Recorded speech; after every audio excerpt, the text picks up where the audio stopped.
नमस्कार, आप देख रहे हैं पुलिस वाला वेब न्यूज। मैं हूं आपके साथ हर्षिता। भारतीय त्योहार सामाजिक सहिष्णुता और समरसता के प्रतीक है। इन पर्वों के आयोजन पर सभी जाति, वर्ग और समाज के लोग आपस में जुड़कर आपसी एकता का संचार करते हैं। कजलिया महापर्व भी इसी परंपरा से उत्प्रोत है, जिससे समन्वय, सद्भाव और समरसता की सामाजिक खुशबू है। ये खुशबू हमारे मन बुद्धि में फैलकर वृहद रूप से राष्ट्रीय एकता की माला बनकर भारत माता के गले का मंगल हार बनती है। इसी उद्देश्य के साथ समरसता संगठन ने कजलिया महोत्सव के आयोजन की संयोजना की है। इस भव्य दिव्य और गरिमामय समारोह की संयोजना पर संत महंतों सहित प्रबुद्ध जनों का आशीर्वाद और सबका एक साथ मंच पर होगा। संस्कारधानी के इतिहास में समरसता सेवा संगठन ने विगत वर्ष पहली बार बड़े स्तर पर कजलिया महोत्सव मनाया था। पिछले वर्ष संस्कारधानी के 42 सामाजिक संगठनों की सहभागिता थी। इस बार आयोजन को लेकर सर्व समाज के उत्साह को देखते हुए श्री जैन ने आशा जताई कि पिछली बार से अधिक संगठनों की सहभागिता आयोजन में होगी। इसके अलावा कई व्यापारिक, सांस्कृतिक, शैक्षणिक संस्थाओं की सहभागिता भी रहेगी। ये क्या कार्यक्रम है जो आयोजन किया गया है, किनके लिए विशेष है? देखिए, 20 अगस्त को कजलिया दिवस आने वाला है। समरसता सेवा संगठन इस 20 अगस्त को कजलिया का जो महोत्सव है उसे सारे समाजों के साथ मिल करके एक साथ मनाने जा रहा है, जो कि एक स्वागत योग्य बात है।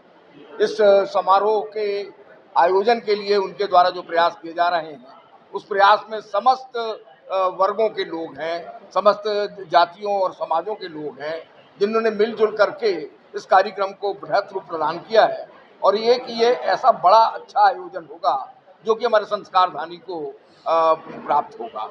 साथियों, कृषि प्रधान देश जो हमारा भारत है, इसमें कजलिया का जो उत्सव मनाया जाता था, वो उसमें कृषक भाई विभिन्न प्राकृतिक जो रहती थी, बरसात कितनी हुई, गर्मी कितनी आई, ठंड कितना पड़ा, इन सब के कारण और इन सब को देखते हुए अपने खेतों की मट्टी और रखे हुए बीज का परीक्षण करने के लिए एक कजलियों का बोते थे।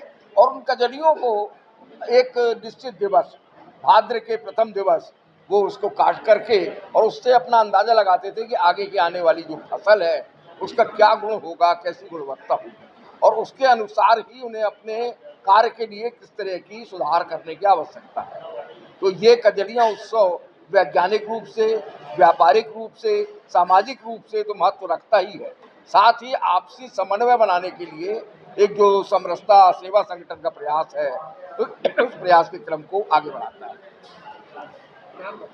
मैं रवि गुप्ता, अध्यक्ष Mahakoshal chamber of commerce and industry. समरसता का एक अपना विशेष महत्व है। जब हम समरस होंगे